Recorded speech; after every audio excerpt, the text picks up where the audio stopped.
What's up mga katinsin na babalingan DIY Pinoy Techniques sa mga hindi pa nagsusubscribe guys. So subscribe na kayo. Click notification button, click ang flash nyo rin ang mga videos. So yun guys, natunong ko yung paano mag-repair ng bill acceptor na TP70. So kung magtatanong kayo guys, kung pwede rin to sa may TB74, ay hindi ko pa sure guys kasi iba yung ano nun yung circuit niya. So ngayon, hindi ko pa guys ito nabubuksan na kasi gusto ko lang makita nyo kung pwede ba talaga siya i-repair or hindi na siya guys talaga pa pwede may-repair. Okay? So, sa ngayon, may power naman siya. Ibig sabihin, kaya pa yun i-repair pero kung wala ng power siya, kahit na i-power up nyo, ayaw nyo mag-power. So, 50-50 kapag ganoon guys. So, ngayon, ang sira kasi nito guys ay ayan, power on natin to. So, ayan guys, kung nakita nyo. So, may power siya, nagana siya. Pero ayaw niya tumanggap ng bill notes. Ayan. So, kahit battery natin yan.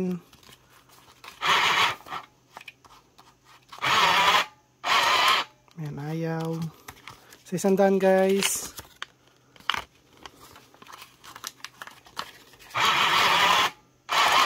Ayaw niya. Ayaw. So, after 3 minutes, nagra-red to guys.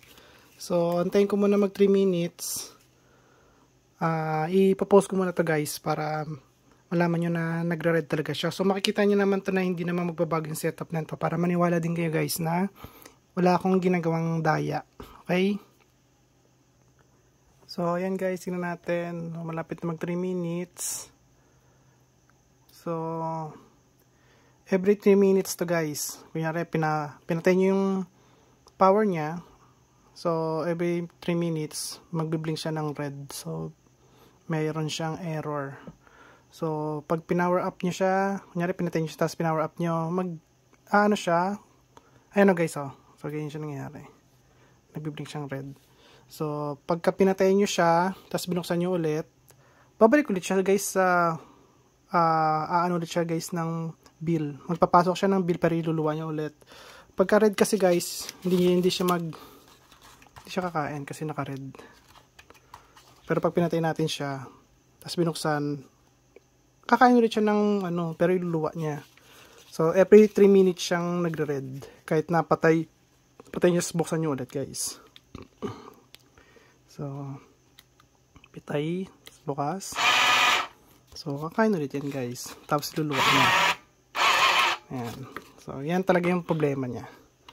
So, paano natin susolusyonan to? So, siyempre guys, buksan natin yung loob na ito.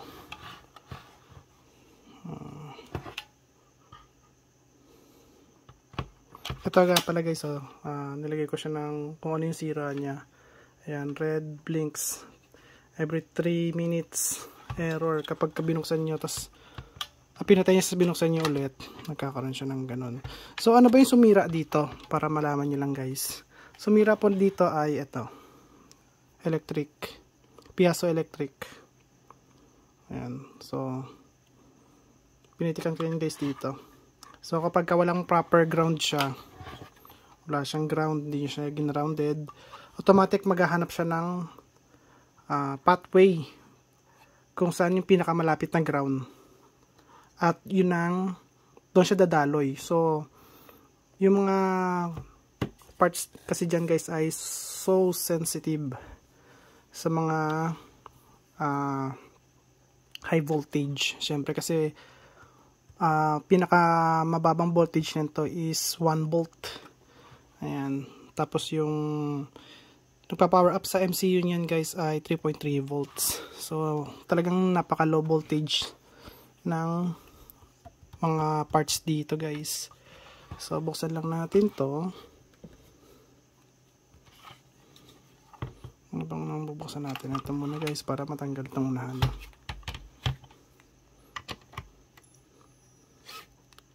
So, i-skip nyo na lang guys yung pagbukas ko. Pero, wag nyo ako tatanungin kapag kung paano ko siya binuksan.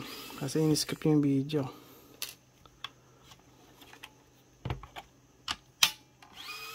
Ito guys ay hindi hindi to applicable sa lahat ng ganitong problema. Pinakita ko lang to sa inyo kasi baka ma-repair natin to ng pag-test lang guys. Ayan. So dito tayo guys. Ito muna, tanggalin natin to.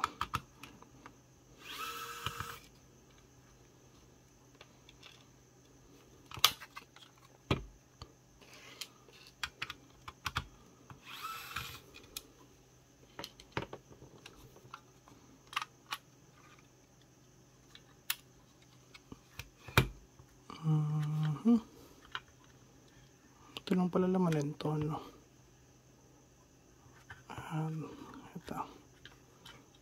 Ito guys, tanggalin natin to.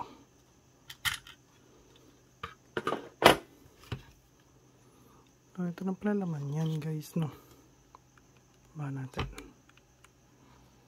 Charge ko lang to. Wait lang. Charge natin to. Kasi malulubat na to eh.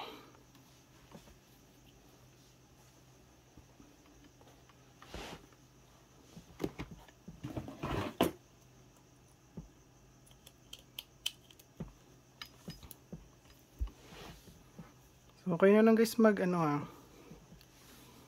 na lang tag dito, mag-skip ng video. So, ito yung pinaka main board niya kasi guys ayun yung MCU niya. Pero may power yung MCU niya. So, ibig sabihin wala doon yung problema. Tapos tumatanggap naman siya ng bill pero hindi na tumatanggap siya ng bill pero niluluwa niya din.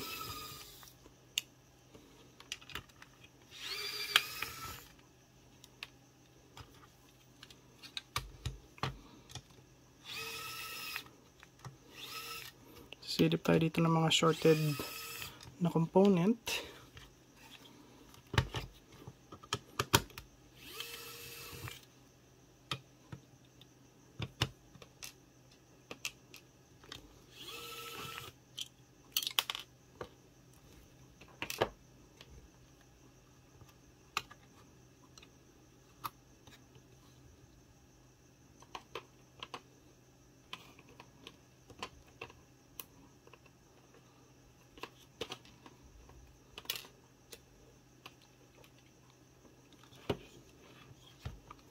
So dito guys, tayo mag-test ng mga component kung may sira.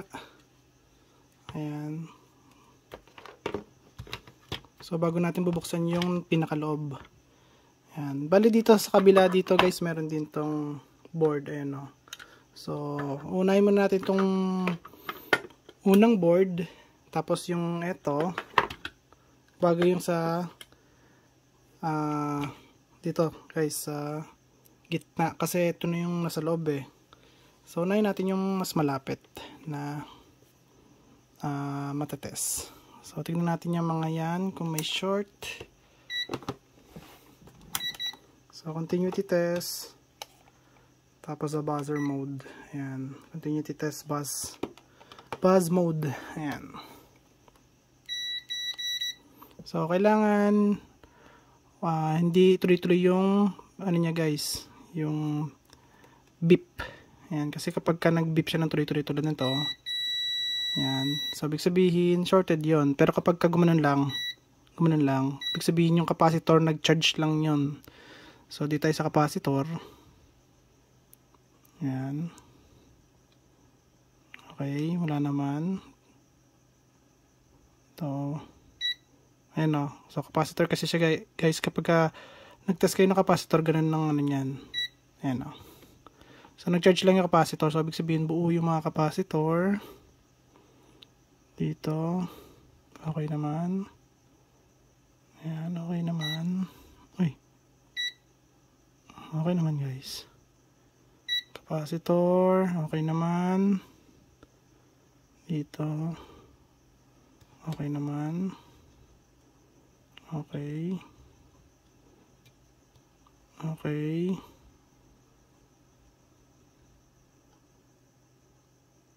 Okay. Ito guys, memory. So dito tayo sa may ground, positive. Okay. Ito kasi guys, pare-press to. Magkakadikit lang to. Kaya pagka inano ko to, ayan na meron. Kasi nga, yung trace niya ay dikit-dikit. Ito okay to guys kasi sa motor to. Ayan, okay to, kita naman. So no need na to. Dito.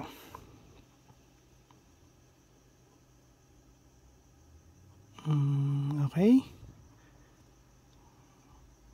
Okay naman.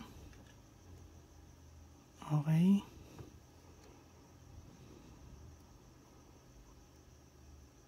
Okay naman guys sa lahat ng paa. So lahat ng semiconductors. Okay guys. Wala siyang problema. Ayun dito. Ito guys, hindi na to. Kasi kita nyo naman wala siyang shorted dito sa capacitor kasi nakaano naman siya rito oh. Naka-trace siya rito. Ayan mga capacitor. Ito maliliit. Okay naman. Itong inductor na maliit dito. May maliit na inductor guys. Ayan oh. So ito guys. Ano to syempre. May beep to kasi inductor to eh. Meron yan. Ayan, wala. Capacitor. Wala. So, ibig sabihin, wala ditong problema. Kasi nga guys, sabi nga sa inyo, nagpa-power on naman siya, may power siya. Pagka pinasok naman natin yung pera, nagpapasok siya pero ayaw niya lang talaga tumanggap. Ayan. So, wala dito yung problema natin. Okay, sagod tayo dito. Dito guys, sagod tayo dito. Pero sa baba, hindi ko pa sure. So, dito tayo muna bago tayo mag-proceed sa ibang board. Kasi ito guys, tanggal na to eh. So, tatanggalin lang natin itong mga to.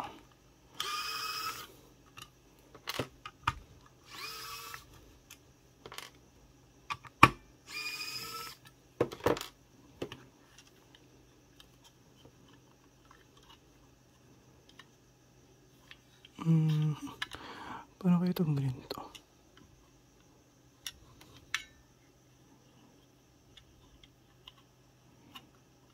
Ayun. Tigas lang. So, ayan guys. Meron siyang mga transistor. Tsaka regulator. So, dito guys tayo. Tingnan natin. Regulator guys. Tingnan natin. Okay, kasi nag-charge lang yung capacitor nito.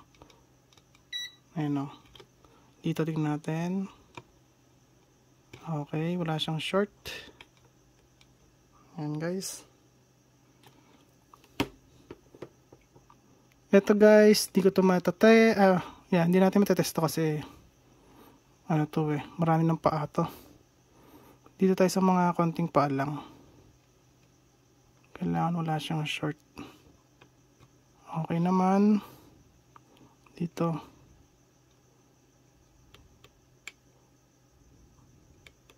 Wala. Okay, wala.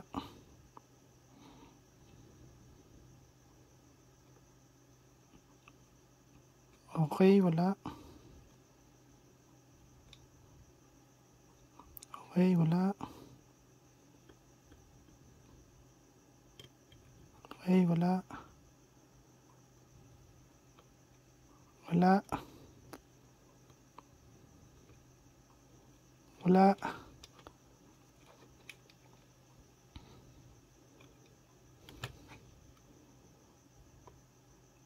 Wala. Ito, tingnan natin ito. Wala. Dito. Okay, wala rin. So, wala dito guys. So, safe na tayo dito. Kasi wala to. Ayan. Skip nyo na lang guys. Kasi kailangan ko ito ibalik. Ayan. Ay, huwag mo na pala. Kasi mamaya kailangan ko pala ilagay dito yung ano. Hindi ko muna ikakabit to. Balik tayo dito. Pinaka-last yung nasa loob. Yun ang pinaka-last. So, tanggalin ko muna to.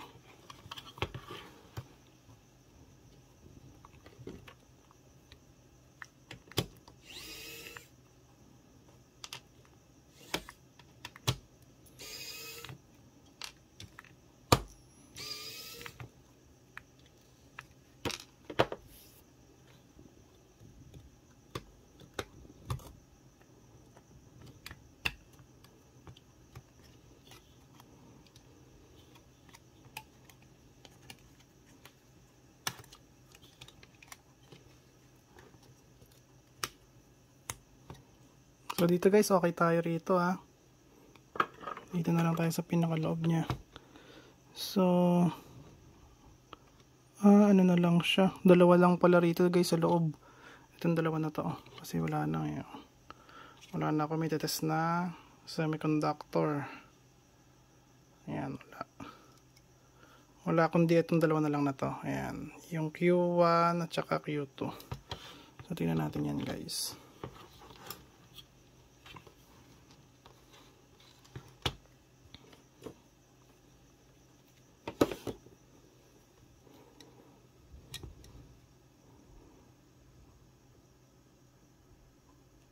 Uy. Tingnan guys, so meron siyang 7.7 ohms. Weird. Dapat wala yan kasi ano to eh. Oh, 60 ohms. 60 tapos 70. Dito sa kabila. Oh, wala, shorted to guys. Shorted. So Q2 sorted. Automatic yun guys. Ito 570. Mataas naman. Oh, wala na guys. Ito shorted na to. Wala na guys. Sorted. Q1, Q2 sorted. Ano kayo number nito? Uy. Anong number nyo? Dalawa. Sana meron ako nitong available. Tsaka sana common ano lang to. Transistor MOSFET.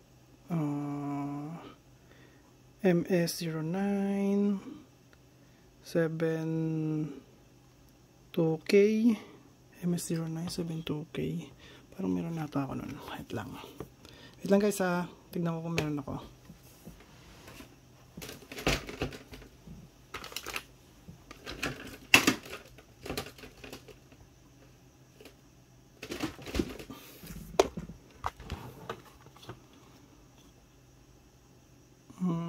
Wala yata tayo nun ah. Okay tayo dyan.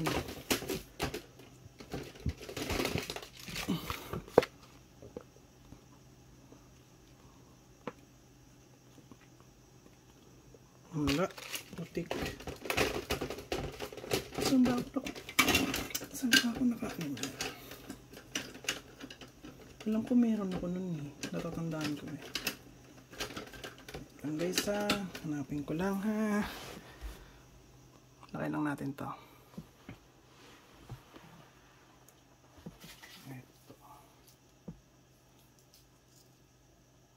Ito guys, meron ako.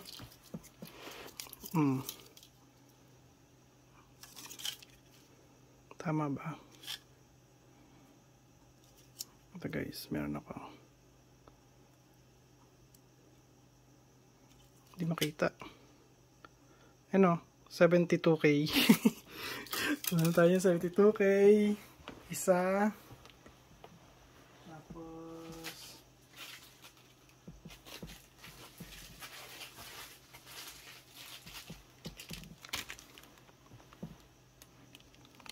hindi, ano to?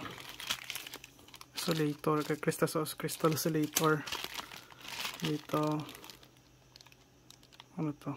Regulator 3.3 volts. Hindi yan. Ito guys, kakabili lang nito sigurado. Tama ba marking nito? Ito guys, tama marking niya. MS09. Pero ito yung pangalan kasi niyan guys, oh. So, meron na ako niyan dito sa dati ko. Meron akong mga ganyang klaseng ano kasi yung pinakita ko sa inyo. Nasaan na yun? Ayan guys, oh. Meron akong ano nito, series nito. SI23. Ayan, oh. SI23. 09. Ito 02. Tapos ito 01. So, bumibili talaga ako ng mga common na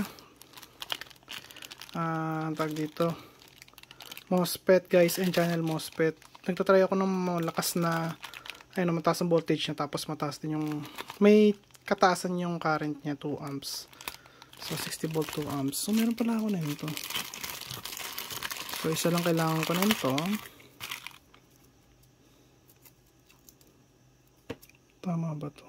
Oo nga guys, tama tayo, no? Dami, oh. MS09. Yun. Baka ito nag-iisa na lang to eh. Wala na iba dito. Isa na lang to guys.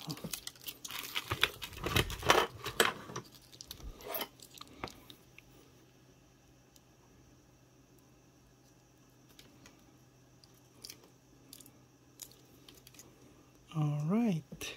Baka mawala pa to. Isa na lang yun eh. So dito. Tayo dito guys. So bali yung video natin guys mahaba. Kasi para makita nyo rin guys kung paano mag-repair. Ayan. Kasi baka isipin nyo na uy, nasaan na? Ayun, sa loob. So, baka isipin nyo kasi guys na ano, niloloko ko lang kayo na kung mare-repair ba to, hindi. Gusto ko rin makita kung mare-repair natin ngayon. So, hindi naman lahat ng bagay kaya i-repair. So, gamit tayo rito hot air para mas mabilis. Matatanggal ba to? Hindi na, okay na yan kahit matanggal. So hot air ko lang to guys, tanggalin ko siya, pero kailangan ko malaman ko na saan nakalagay. MS yung Q1 hot air, gawin tayo hot air.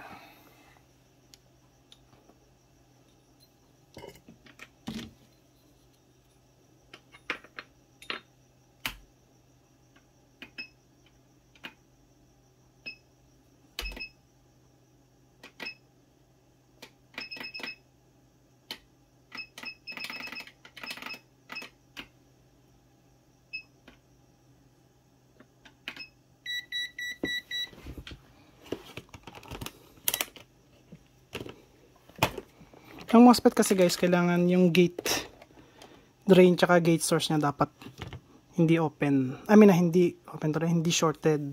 Dito kasi guys, shorted. So kaya malalaman mo agad na yun ang sira.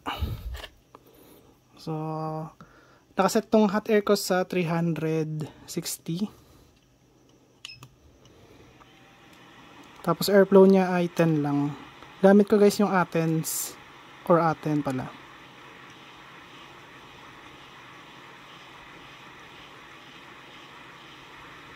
Tapos malit lang yung nozzle kasi malit lang yung tatanggalin.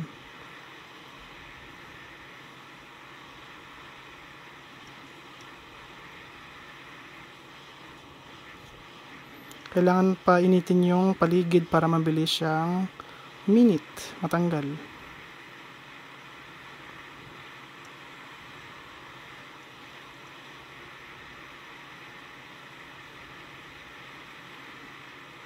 At huwag nyo siyang tatanggalin or hihilahin ng madiin or malakas. Kailangan ayaan nyo siyang matanggal sa sarili niya guys.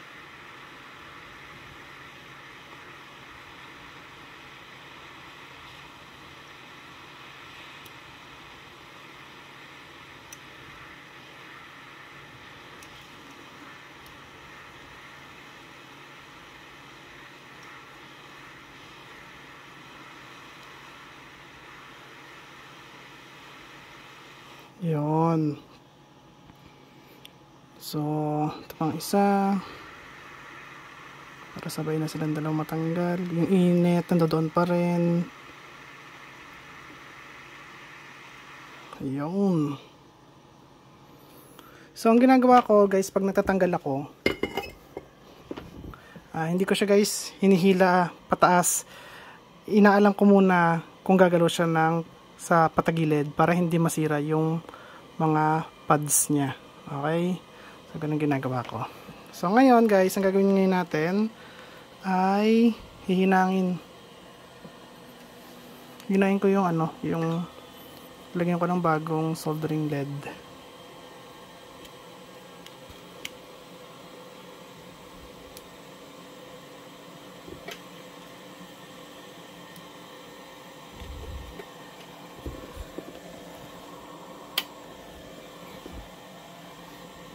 Para mas mabilis siya na isolda guys. Kailangan ko ng fume extractor. Yan, para yung usok guys ay palayo. Lalabas. Palabas kasi guys yung ano ko eh.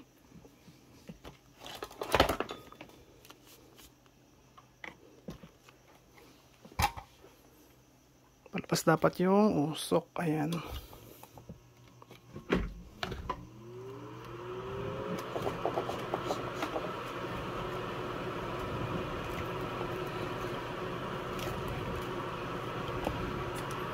Soldering iron set sa 340. Tapos linisin lang natin to. Lagyan lang natin ng bagong LED.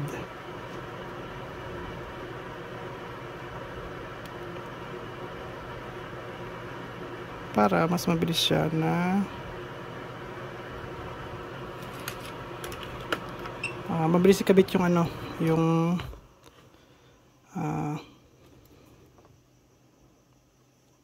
itong natin MOSFET.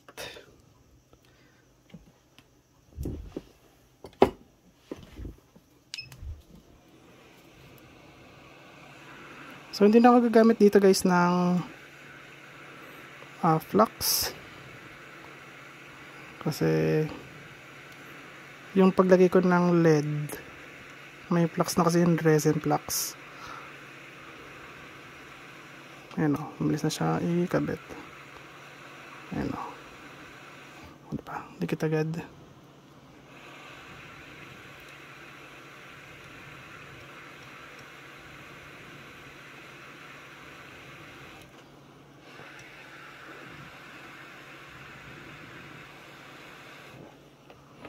Alright.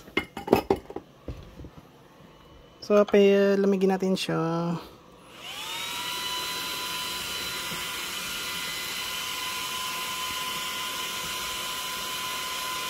Bago natin siya guys i-test kasi pagka mainit yan, tapos tinest natin, meron siyang resistance.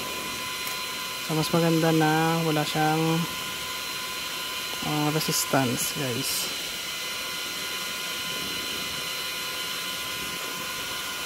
So pwede nyo guys skip yung video. Wala naman din ako sasabihin na guys eh. Skip nyo na lang yung video, pero sa mga ayaw skip o di wag nyo skip. Okay na. Test ulit tayo guys. So kanina may 70, 60 yan, tapos 1 ohms. 1 ohm pala, sorry. So ngayon tignan natin guys kung meron pa rin. Wala na oh. Mega ohms na ngayon siya guys. Wala na.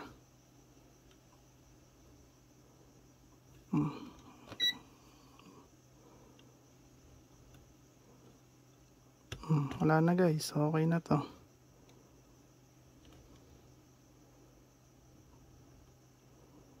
So tignan ko yung contact ko kung mayroong contact. Dapat siya guys, bibip. Yan, mayroong contact.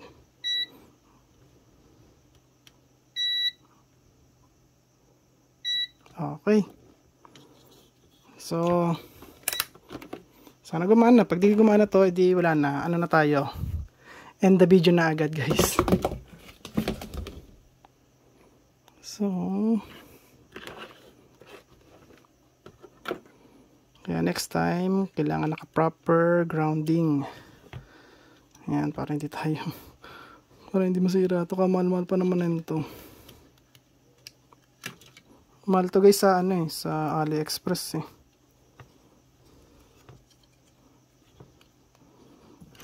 Paano kaya ito? Hirap din to ah.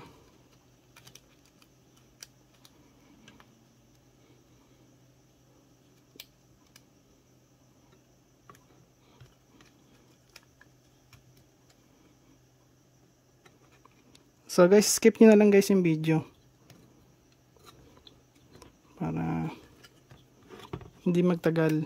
Skip yung video doon sa kung saan yung gusto nyo.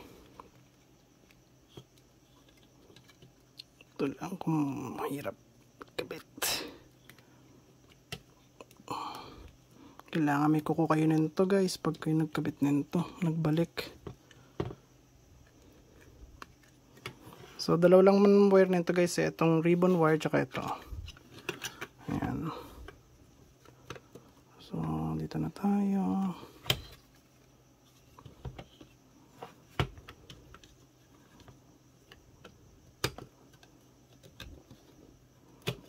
Yun.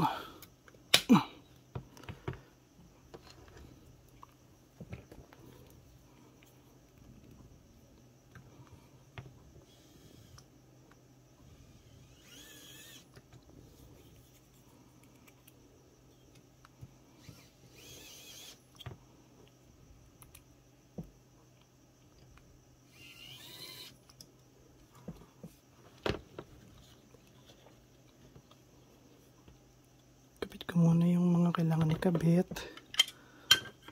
para matest na agad natin to.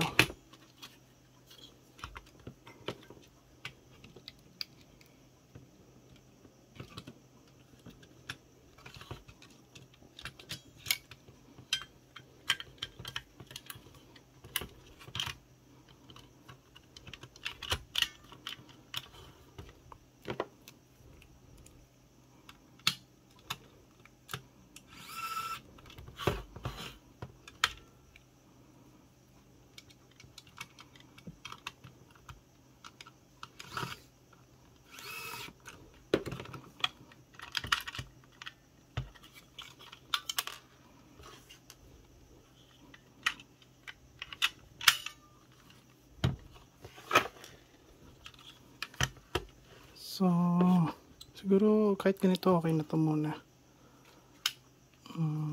Dito pa ganito. So, tingnan natin guys kung gagana na siya kahit hindi pa nakakabit yung buong parts.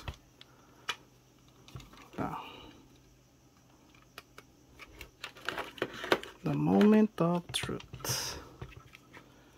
So, kailangan natin ng pera. Ayan guys. At power on natin.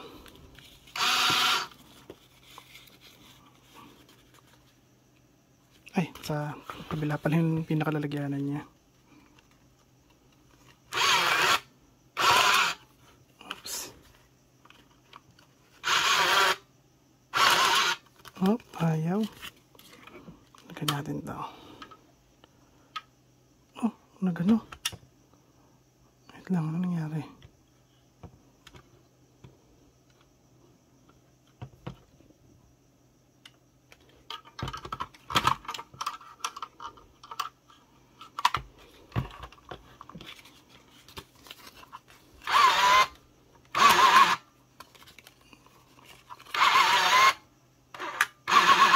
Ayun. Ayun guys. Kinain na. Kinain na siya. Saan yung iba pang pera?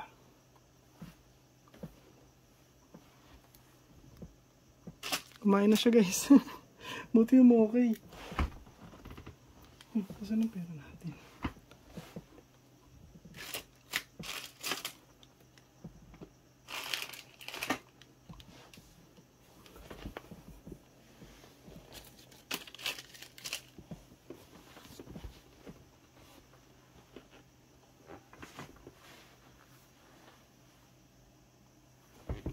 Oh, nawala yung pera.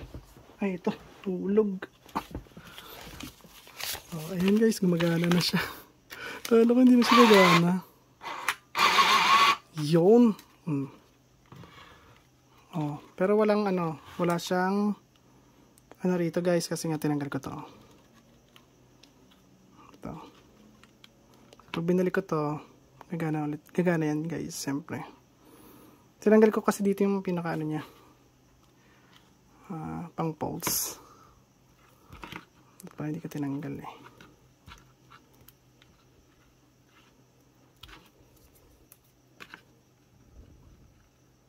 Saan ko ba ilalagay ito? Dito yata yung nakalagay eh.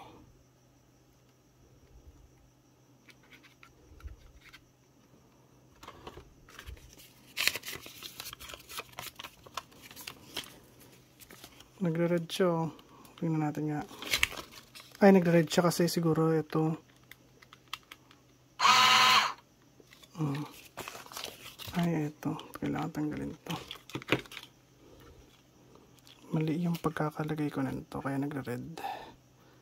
May pumapasok na voltage. Galing dito.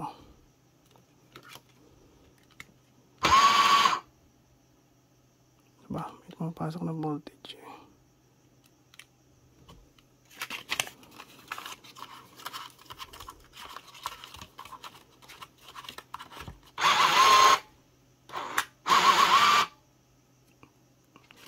Mali na. Mali. Saka dito ko na ilalagay ito. Kalimutan ko kasi kung saan ko lang nilagay ito guys. Tingnan ulit natin.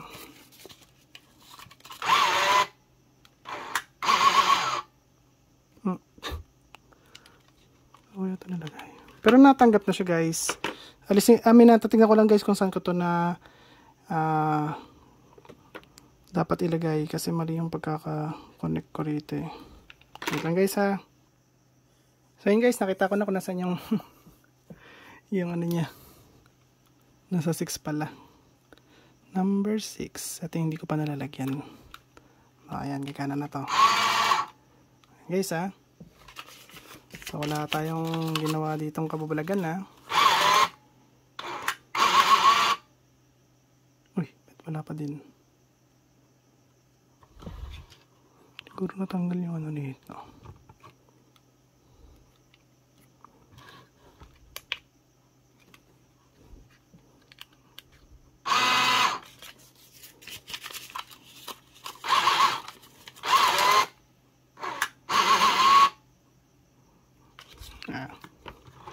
Sa switches. Okay naman switches. Hindi siya nagpa-pulse. So, nagaganito to guys, nagre-red. Alam niyo kung bakit? Kasi nakabukas to. So, kapag binalik ko to rito dati, ayan na, okay na siya. So, baka kung ano isipin niyo eh. So, dito sa wiring ko, baka may putol. Dito. Pero para sa akin guys, okay na to. Gumagana na to. So, baka sa next video natin, mapakita ko sa inyo talagang gumagana na to. Kasi, ewan ko bakit ayaw, baka may tanggal dito. So, hindi ko na guys papakita sa inyo yan kasi sa akin na yon. Okay, pero ayan, gumagana na siya. Nakita nyo naman. Pinalitan lang natin yung dalawang MOSFET. N-channel tsaka P-channel MOSFET yan. So, ayun guys. At kung may katanungan kayo about dito guys, sasagutin natin yan kapag alam natin syempre guys. So, eto guys, ingat kayo dito. Pag kami may pitik ng mga bendo nyo. So, kailangan proper grounding guys. Ground nyo agad to sa may power supply nya. Sa body ng power supply nyo guys. Mayroon doon na pwede nyo pagkabitan ng ground. So, i-ground nyo lang to doon sa may power supply nyo. Para rekta yung kuryente nito, dadirekta doon sa may ground ng power supply. So, hindi na para dumaan yan guys dito sa loob nito. So, yun lang yung mali ko kasi nga, tinatry natin yung ano natin guys, U-sub. Ayan, U-sub na 3255B1. So, imbis na ito yung nasira yung, so, dito na, ayaw niya talaga magpapitik.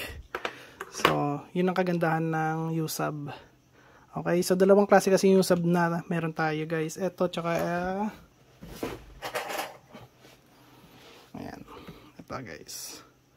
So USAB 3270 8720 B1. So matagal ko na guys tinatry to. So eto guys, pares din yan dyan. Pero ang gamit naman dito ay yung 55. So iba yung IC nito guys sa may LAN. Iba yung IC nito sa may LAN. Ayan. Okay, so magkaiba sila ng IC. Kaya magkaiba sila ng function pero pares sila ng ESP. Ayan. ESP32S. Okay. Common ESP32 lang yan guys. So, ayan. Kung tatanungin nyo ako guys kung magkano presyo nito, malalaman nyo po to coming soon. Kasi guys, tinatest pa lang natin to. At yung nga pinipitik-pitikan natin to, wala talaga guys. Alam niyo naman ako, pag ako nag-design, kailangan perfect. Hindi tayo pa pwede mapitikan kasi mahirap na. Okay? So, ayan. At kung may gusto kayo guys, tanong sa mga project natin, mga bagong project, mag-comment lang kayo guys. Sasagutin ko kayo. Ayan. So, basta may mga bagong project tayo. Okay? Kaya meron ako mga to.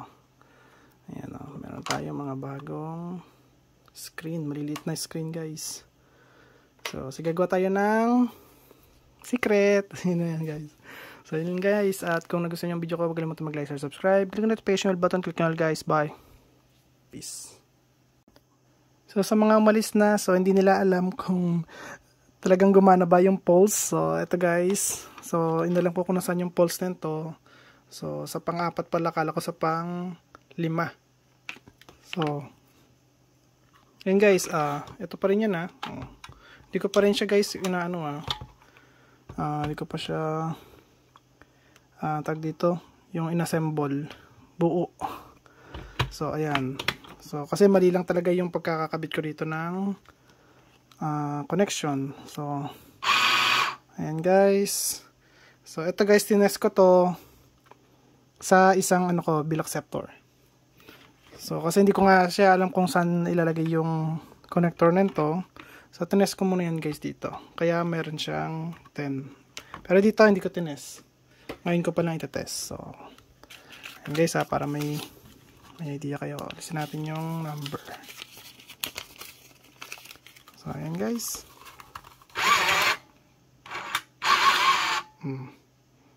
Diba? Okay. Naga na siya.